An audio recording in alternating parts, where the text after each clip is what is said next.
तो अरे तुम बुला रहे, नहीं तुम नहीं बुला रहे, तुम छत पे जा रहे हो। अरे मम्मी अब क्या हुआ मम्मी, कोई काम है क्या?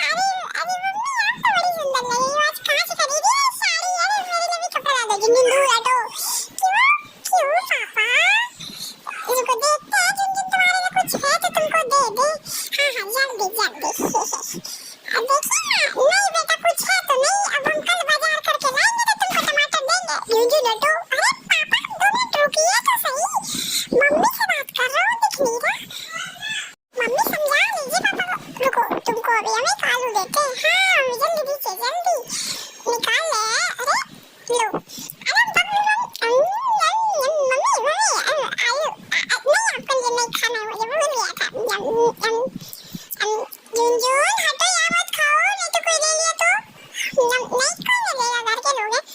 नहीं कोई ले लिया तो तुम्हारे पास भी पानी डालते हैं, हट नहीं रहे हो ना? अरे नहीं ऐसा मत करो, हट जा रहे हैं, थोड़ा खा लेने दो।